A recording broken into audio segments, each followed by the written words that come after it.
오늘은 고린도전서 15장 35에서 58절 말씀입니다.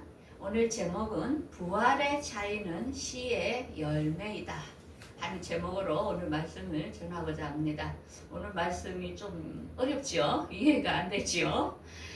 예수님께서는 이 세상에 계시는 동안 그는 이제 모든 사람들이 예수님한테 와서 이제 어떻게 해야 천국에 들어갈 수 있느냐 이렇게 이제 사람들이 질문을 합니다. 그러니까 나더러 주여 주여 하는 자마다 다 천국에 들어갈 것이 아니요 다만 하늘에 계신 내 아버지의 뜻대로 하는 자가 들어간다. 그러면서 그러므로 그들의 열매로 그들을 알리라 이렇게 말씀하셨습니다. 그래서 정말 그 열매가 뭘까? 열매에 따라서 하늘나라에 들어갈 수가 있고 못 들어간다고 합니다. 그러면서 예수님께서는 이 세상에 계시면서 모든 이야기를 하늘의 비밀을 비유로 말씀을 했습니다. 그러므로 가라지, 알고, 쭉정이, 고운 가루 이렇게 말씀하니까 문자적으로 해석하는 사람들은 그냥 밭에 있는 곡식을 말하는 줄 압니다. 그런데 이거는 비유입니다. 사람을 말하는 것입니다. 그러므로 이 믿는 자들의 모습이 부활이 그 열매의 차이는 뭐냐면은 첫 번째 예수님이 공중에 강림하실 때 올라가는 씨가 있고 그 다음에 지상 재림 때 다시 부활되는 사람이 있습니다. 똑같이 가는 게 아닙니다. 그 다음에서 또 지옥으로 가야 될 사람이 있다는 것입니다. 그래서 우리가 예배하는 이 사람 가운데서도 이렇게 분류로 나눠져 있다는 것을 우리가 알아야 됩니다. 그래서 오늘 본문의 첫 번째는 씨의 정체성이 다르게 존재한다는 것을 우리가 이해를 해야 됩니다. 35절을 한번 읽겠습니다. 누가 묻기를 죽은 자들이 어떻게 다시 살아나며 어떠한 몸으로 오느냐 하리니 또 내가 뿌리는 것은 장래의 형체를 뿌리는 것이 아니요 다만 밀이나 다른 것의 알맹이로되 하나님이 그 뜻대로 그에게 형체를 주시되 각 종자에게 형체를 주시느니라. 우리가 보기에는 똑같은 사람입니다. 그런데 이 형체가 그 안에 열매가 각자가 틀리게 존재한다는 것입니다. 우리가 밀은 보면은 썩어서 새로 나면은 그냥 밀 그대로 딱 나옵니다. 근데 사람에게는 피조물, 하나님이 만든 피조물에게는 형체가 다른 이렇게 씨가 있다는 것입니다. 그래서 39절에 이렇게 말씀합니다. 육체는 다 같은 육체가 아니니 우리 자신을 잘 보세요. 우리 육체 중에 사람의 육체가 있다는 것입니다. 사람의 육체가 뭘까요? 이거는 예수님 공중 강림 때 맞이할 신부를 말하는 것입니다. 그것을 비유로 고운 가루라는 것입니다. 그래서 우리가 구약에 보면 레위기에 보면 고운 가루가 나오는데 왜 고운 가루냐? 자기 자아를 말씀으로 다 부숴 사람들, 성화가 된 사람들을 말하는 것입니다. 이미 회개하여 완전히 자아를 부수고 예수님 말씀만을 따라 순종하는 사람들, 슬기로운 다섯 처녀가 사람의 육체에 들어갑니다. 그 다음에 짐승의 육체요. 이건 뭡니까? 하나님을 거역하며 하나님을 대적하고 그것을 따르는 인간의 육체가 있다는 것입니다. 그래서 그들을 하나님을 모르는 사람들을 잠언에 보면 그들을 짐승이라. 왜? 인지가 없다는 것입니다. 영에 대하여. 그래서 짐승으로 취급을 합니다. 그 다음에 새의 육체가 있다는 것입니다. 그래서 길가에 뿌려진 씨는 뭐가 와서? 새가 와서 먹어버렸다. 이거 뭡니까? 마귀, 천사들 중에도 마귀가 있고 하나님께서 부리는 천사가 있고 선한 천사가 있지요. 그러니까 물고기의 육체라. 이게 뭡니까? 물고기는 지상재림, 예수님 지상재림할 때 그들은 우리가 공중강림에서 올라가고 나면 그들은 부활되지 못하고 이 땅에 3년 반 동안 짐승의 정부에게 매매표를 손에 넣고 3년 반을 예수님의 피로 회개하면서 눈물을 흘리면서 다시 땅에 다시 지상 재림하는 예수님을 맞이할 사람을 물고기의 육체라 하는 것입니다. 이걸 14만 4천이 여기에 해당된다는 것입니다. 자, 그래서 예수님께서는 오병이의 기적에 보면은 이렇게 이야기를 합니다. 보리떡 5개와 물고기 2마리를 먹였다 이러면은 우리는 지금까지 예수님께서 기적을 행한 그런 분이다 이렇게만 생각했습니다.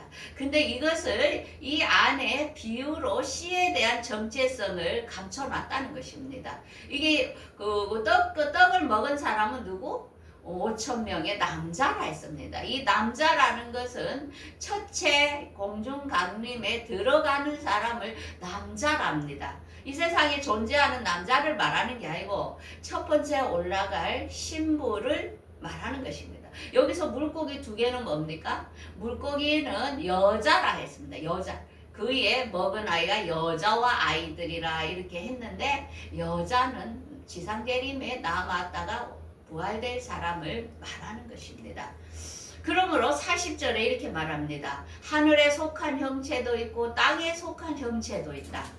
그리고 하늘의 영광이 틀리고 땅의 영광이 틀리다. 그러면서 해의 영광이 다르고 달의 영광이 틀리고 별과 별의 영광이 다르다. 이걸 어떻게 해석할 겁니까? 하늘하고 땅하고 뭐 어떻게 속하고 이거 이해를 못 하잖아요. 이게 뭐냐면은 예수님은 하늘에서 오셨기 때문에 예수님을 맞이할 공중강림에 올라갈 사람은 하늘에 속한 형체라고 말하는 것입니다. 땅에 속한 자는 우리의 조상, 인류의 조상 아담, 그는 흙에 속했고 달에 속했고 그는 지상재림에 맞이할 사람들을 그에 속한 분류를 그에 속한 교회를 땅에 속한 아담에 속한 자라고 말하는 것입니다. 그러면서 별과 별의 영광이 틀리다. 이 별이라는 것은 사람을 아브라함의 후손을 별과 같이 많게 하리라 했잖아요. 사람들을 말하는 것입니다. 그래서 하늘에 속한 사람, 땅에 속한 인류의 조상들이 우리가 안 보이지만 존재하고 있다는 것을 보여줍니다. 그러므로 우리가 요한계시록을 펼쳐도 그것을 그대로 우리에게 이야기합니다. 요한계시록 12장에 보면은 한 여자가 해의 옷을 입고 달을 발에 밟고 그 옆에는 용 7머리와 10뿔을 가진 짐승이 이 여자를 잡아삼키려 하는 그 내용이 요한계시록에 나와 있습니다. 자, 우리가 씨의 부활에 대하여 요한계시록을 12장 한번 보겠습니다. 1절에 하늘에 큰 이적을 보이니 해를 입은 한 여자가 섰는데 그 아래에는 달이 있고 그 머리에는 12별의 간을 썼더라. 여자가 아이를 베어 해산하게 되며 아파서 애를 쓰며 불을 짓더라. 하늘에 또 다른 이적이 보이니 보라 큰 붉은 용이 있어 머리가 7이요 10뿔이라. 그 머리에 7 왕관이 있는데, 그래서 우리가 창세기, 마태복음 이걸 다 보면 계시록은 그대로 다 열리게 되어 있습니다. 자, 그러면서 4절에 그 꼬리가 하늘의 3분의 1을 끌어다가 땅에 던지더라. 이건 뭐냐면은 중동 전쟁을 이야기합니다. 이 별의 3분의 1을 던진다. 이건 뭐냐? 죽는 일이 있다는 것입니다. 아브라함의 후손들 밑에 3분의 1이 죽는 것이 중동 전쟁을 말합니다. 앞으로 3차 전쟁이라 하죠. 중동 지역에서 일어나는 거. 그게 저는 그 유브라데스 강이 말라서 거기 전쟁을 하러 사람들이 글로 걸어갈 수 있게 된다는 것입니다. 그래서 엄마야 어떻게 유브라데스 강이 마르지? 이해가 안 됐거든요. 근데 요즘 보니까 우리나라도 지금 막 전 세계가 가물어가지고 막 땅이 말라가지고 물 줄 수가 없어요. 곡식들이고 짐승들이 죽어나가는데 앞으로는 지금보다 더 뜨거워진다잖아요. 그래서 지금부터 옷을 짧은 거 사지 말라잖아요. 왜? 이 햇빛에 내놓을 수가 없답니다. 그러므로 땅이 얼마나 뜨거우면 아스팔트를 다 패내야 된답니다. 흙으로 있어야 된대요. 아스팔트가 녹는다는 거죠. 그래서 앞으로 부활에 참여하지 못하고 이 땅에 남는 사람들은 뭐 해가 태워나잖아요, 사람을. 이 지구가 얼마나 뜨거울지 지금 오고 있는 것이 이제 정말 느낍니다. 그러면서 정말 어쩌냐게도 마음이 너무 아프더라고요. 이렇게 뜨거운 것도 하루하루가 힘든데 예수님을 안 믿어서 지옥에 간다 생각하니까 마음이 미치게 아픈 거예요. 어떻게 견딜 것이야 그 사람들이. 지금도 너무 힘든데 이게 지옥이, 앞으로는 이 지구가 지옥이 되잖아요. 얼마나 지구가 정말 뜨거워서 이런 현상이 일어나겠나. 정말 그걸 보면서 너무 그냥 우리가 사람의 이렇게 구원에 대하여 예사로 생각할 일이 아니라는 거, 우리가 정신을 바짝 차려야 되겠다는 것을 느낍니다. 그러면서 이 요한계시록의 5절에도 여자가 아들을 낳아서 이는 장차 만국을 다스릴 남자라 이럽니다. 그러면 이거 어떻게 문자로 해석합니까? 이 남자라는 것은 믿음이 장성한 고음가로 공중가림에 올라갈 사람을 남자라고 부르는 것입니다. 이 세상에 남자 여자를 말하는 게 아니라는 것을 제가 계속 강조하고 있죠. 그러면서 여자는 강야로 도망난 후에 1260을을 그를 양육하기 위하여 하나님께서 예비하신 곳이 있더라. 이 여자는 뭐냐면은 주님이 오신다 해도 전혀 깨닫지 않아요. 우리가 주님이 오시면 우리가 부활된다고 아무리 말해도 오만 교회들이 길을 딱 닫고 있어요. 왜? 들으려고도 알고 들을 귀가 없는 거예요. 왜? 여자에 속해서 그래요. 하늘에 올라간 사람은 이 말씀이 귀에 들리는데 주님 오실 걸 기다리면서 자기의 죄를 회개하면서 기다리는데 여자는 관심이 없어요. 그냥 예수를 믿는다고 형식적인 그리스도인이에요. 그래서 이 여자는 어떻게 되냐? 앞으로 이 환란기 3년 반 동안 짐승의 정부가 이 세상을 통치할 때에 이마와 오른손에 표를 안 내려면 얼마나 고통을 당하겠습니까? 이 세상의 모든 물질을 다 쓸 수가 없는데 그때에 울면서 회개하면서 예수님 지상계림하는 예수님을 맞이할 사람이 여자라는 것입니다. 제가 지금 얘기해도 안 듣는 사람은 안 듣습니다. 왜? 그가 귀가 막혔기 때문에 지혜가 없다는 거죠. 그래서 시의 종류는 공중강림에 올라갈 남자가 있고 지상재림에 맞이할 여자가 있고 지옥으로 갈 시가 다 우리가 같이 공존하지만 갈라져 있다는 것을 알아야 됩니다. 그 다음에 두 번째로는 부활에는 순서의 차이가 있다. 그래서 죽은 자의 부활도 그와 같으니 썩을 것으로 심지 않고 아니할 것으로 다시 살아나며 육의 몸으로 씻고 신령한 몸으로 다시 살아나느니 육의 몸에 있음도 영의 몸도 있느니라. 그래서 아담은 첫사람 아담은 생명이 된지라 마지막 아담은 살려주는 영이 된지라. 이게 뭡니까? 아담에 속한 사람은 생명, 혼의 사람이라는 것입니다. 혼의 사람은 영적이지가 뭐네요. 그냥 생각만 하는 사람이에요. 영의 사람은 예수님께 속한 사람. 그들은 부활을 믿고 기다리는 사람을 영의 사람, 예수님께 속한 사람이라는 것입니다. 그래서 첫사람은 땅에서 났지만은 하늘의 사람은 예수님은 하늘에서 오신 분이라는 것입니다. 그래서 흙에 속한 자가 있고 하늘에 속한 자가 두 분류로 지금 우리가 다 있다는 것입니다. 그러므로 하늘에 속한 자는 하늘로 공중강림에 올라갈 남자, 땅에 속한 사람은 여자, 이 땅에 남아야 되는 여자라는 것을 알 수 있습니다. 그렇지만 제일 중요한 건 50절에 형제들아 혈과 육은 하늘나라를 받을 수 없다는 것입니다. 혈과 육에 속한 사람, 그들이 어떤 자나요? 계시록 21장 8절에 말하고 있습니다. 두려워하는 자들, 믿지 아니하는 자들, 흉악한 자들, 살인자들, 음행자들, 점순가들, 우상 숭배하는 자들, 거짓말하는 모든 자들은 불과 유황으로 타는 못에 던지리니 둘째 사망이라. 오늘날도 회개하지 않고 주님은 막연하게 언제 올지 모른다고 그냥 이렇게 사는 사람이 많습니다. 요즘 우리가 TV나 보면은 여자들이 젊은 애들이 마약을 하고 길거리에 그냥 흥청망청 누워있고 이런 걸 보면서 가슴이 미어지게 아픕니다. 왜? 그들의 부모는 얼마나 마음이 아프겠습니까? 또한 그 자신도 그대로 가다가는 앞으로 지옥으로 갈 것인데 정말로 너무나도 아프고, 그리고 지금도 그냥 정결하게 안 살고 믿지도 않고 그냥 우상숭배하고 음행하고 거짓말하고 이렇게 살다가 어느 날 갑자기 심장마비로 죽는다든지 교통사고로 죽는다든지 이러면 어떻게 되겠습니까? 회개하지 못하고, 회개는 내가 그 죄를 돌이키는 것입니다. 말로만 하나님 잘못했어요 하는 것이 회개가 아닙니다. 온전히 자기의 그것들을 버리는 것입니다. 새 사람으로 돼야 된다는 것입니다. 그래서 왜? 이들은 불과 유황으로 들어간다는 것입니다. 그래서 우리는 매일매일 저녁에 내 자신을 점검해야 됩니다.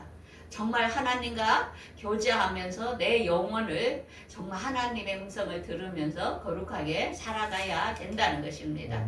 그러므로 우리가 거룩함과 합평함이 없으면 주를 보지 못하는데, 우리가 거룩하게 되는 것은 뭐냐면 하나님의 말씀과 기도로만이 가능하다는 것입니다. 그래서 우리가 매일 예배하는 것은 말씀으로 나를 이렇게 돌이키고 또 버리고, 기도로서 나의 자아를, 이제는 기도를 바꿔야 됩니다. 어떻게? 하나님, 내가 더 사랑하게 해주시고 또 많은 사람을 더 용서할 수 있게 해주시고 하나님의 뜻대로 순종하는 자가 되게 해주시고, 이제는 이 세상에 받을 복을 위해 기도하지 마십시오. 내가 어떻게 변화돼야 되니? 나를 좀 변화시켜 주려고, 이제는 거룩함을 있게 해주려고, 이제는 회개의 기도와 그런 기도를 우리가 해야 된다는 것입니다. 그리고 세 번째는 마지막에, 부활은 마지막 나팔에 일어나는데 51절을 보겠습니다. 보라, 내가 너희에게 비밀을 말하노니 우리가 다 잠잘 것이 아니요 마지막 나팔에 순식간에 후련히 변화되리니, 나팔 소리가 나매 죽은 자들이 썩지 아니할 것으로 살아나고 우리도 변화되리라. 이게 말씀을 모르니까 부활이 언제쯤 될 거라는 것을 이해를 못하는 것입니다. 자, 우리 주님께서는 절기를 우리에게 보여줬습니다. 6월절은 예수님이 십자가에 못 박히셨죠. 무교절에는 옥에 있는 영들에게 가서 복음을 전했고, 초실절에 예수님이 부활했잖아요. 오순절은 성령을 보내주셨고, 나팔절이 우리들이 부활하는 시간을 말하는 것입니다. 그러면서 속죄절은 뭐라고요? 여자 3년 반 동안 부활이 안 돼가지고 땅에서 회개함으로써 예수님을 맞이하는 게 속죄, 말 그대로 속죄입니다. 회개하는 시간을 말하는 것입니다. 그 다음에 장막절은 이제 이 시간이 끝나면 이 지구 땅은 천년 왕국이 됩니다. 그래서 지금 우리가 이렇게 날씨가 뜨겁고 기후변화, 이거는 뭐냐? 천년 왕국을 가기 위한 지구의 정화 작업이 일어나는 것입니다. 그래서 우리는 이 세상은 멸망 안 합니다. 앞으로 1000년이 더 있어요. 그래서 이런 시간표를 알아야 됩니다. 그러면서 마지막 나팔은 보세요. 일곱 나팔이죠. 그래서 여섯째 나팔이 언제라고요? 중동전이 일어나서 별들의 3분의 1이 하늘에서 떨어진다는 건 뭐냐? 죽는 사건을 우리가 목격하게 된다는 거죠. 그 전쟁이 이스라엘에 여러 나라가 이스라엘을 쳐들어가서 앞으로 중동 지역에 엄청난 전쟁이 일어나는 사건이 있는 다음이 마지막 나팔이 부는, 예수님이 오시는 부활의 시간이 된다는 것입니다. 이 대접재앙은 뭐냐면은 앞으로 여자가 고통을 당할 시간을 말합니다. 대접재앙 때 여자들, 부활되지 못하고 이 땅에 있어야 될 사람들은 해가 너무 뜨거워서 사람을 태워버리고, 강에 물이 없어가지고 말라들어서, 물이 얼마나 귀한지 모릅니다. 저도 물을 받으려고 막 다라이를 갖다 놨지만은 하나도 못 받았어요. 그 정도로 지금 물이 너무 귀한데 우리가 정말 물도 아껴 써야 되겠죠. 그러므로 여섯째 나팔에 대하여 그 마태복음에도 이야기를 하고 있잖아요. 성경은 다 연결되어 있습니다. 마태복음이 그날들을 감하지 아니하면 모든 육체가 구원을 받지 못하니 택하신 자들을 위하여 그날을 감한다. 이건 뭐냐? 중동전쟁은 짧게 끝날 것입니다. 왜? 그게 지연이 되면 핵전쟁이기 때문에, 지연이 되면 너무 많이 죽기 때문에 구원받을 사람이 없다는 것입니다. 그래서 주님은 이렇게 곳곳에 이렇게 이야기를 다 해놓고 있는 것입니다. 그러므로 그때 부활은 우리가 썩지 않은 몸으로 영과 육을 같이 가진 시공간이 자유롭게 움직일 수 있는 몸으로 변화되는 걸 부활이라는 것입니다. 우리가 지금은 육을 가지지만은 부활이 안 됐기 때문에 천사처럼 자유롭게 못 움직입니다. 근데 그때 부활 때는 육도 영도 있으면서 자유로운 몸으로 되는 게 부활이라는 것입니다. 그러므로 이렇게 이야기합니다. 절대 형제들아 결실하며 흔들리지 말고 항상 주의 일에 더욱 힘쓰는 자들이 되라. 너희 수고가 주 안에서 헛되지 않는 줄 안다는 것입니다. 지금은 노아의 때와 같습니다. 노아가 어땠습니까? 120년 동안 사람들에게 전도를 했지요. 앞으로 물난리가 옵니다. 여러분들 회개하십시오. 아무리 애쳐도 사람들이 들었습니까? 비가 한 번도 안 왔는데 무슨 비가 그리 온단 말이야 하면서 노아가 엄청나게 핍박을 받았잖아요. 지금요 주님 곧 오십니다. 준비하십시오. 제가 아무리 애친들 사람들은 듣지 않습니다. 왜? 오직 했으면 노아 8식구만 살았겠습니까? 오늘날 교회에 교인들이 얼마나 많습니까? 그런데 거기다가 못 간다는 것입니다. 이 교회만 다니면 뭐합니까? 내가 구원함을 못 받는데 부활체에 못 들어간다는 건데 우리가 정신을 바짝 차려야 됩니다. 그래서 부활의 신비는 씨의 종류가 틀리다. 그 다음에는 마지막 나팔에 일어날 것이다. 부활의 차이에는 순서가 있다. 우리가 이렇게 머리에 정리를 해야 되고 나는 과연 어디에 속할까? 우리 장로님 어디에 속할 것 같아요? 예? 어디에 속할 것 같아요? 정말로 우리가 그래서 이 구원이라는 것은 사도 바울도 이렇게 이야기했습니다. 이미 얻었다 한 것도 아니고 완전히 이루었다 한 것도 아니요 내가 그리스도 예수께 잡힌 바 되어 그것을 잡으려고 쫓아가노라. 형제들아 나는 아직 내가 잡은 줄로 여기지 아니하고 오직 한 일 뒤에 있는 것을 잊어버리고 앞에 있는 것을 잡으려고 표대를 향하여 그리스도 예수 안에서 하나님 위에서 부르시는 상을 위하여 쫓아간다는 것입니다.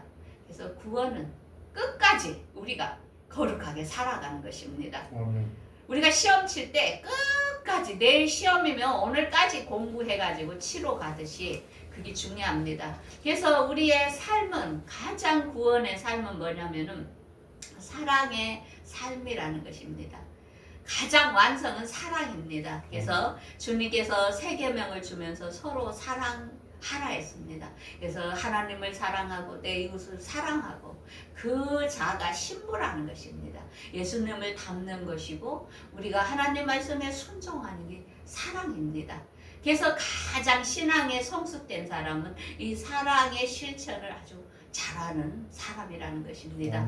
그러므로 우리가 이 사랑을 위하여 더욱더 말씀과 기도로 거룩하고 화평한 삶을 살아서 여러분들 꼭 열매 주님 앞에 첫째 공중강림에 올라가는 신부들이 되기를 바라겠습니다.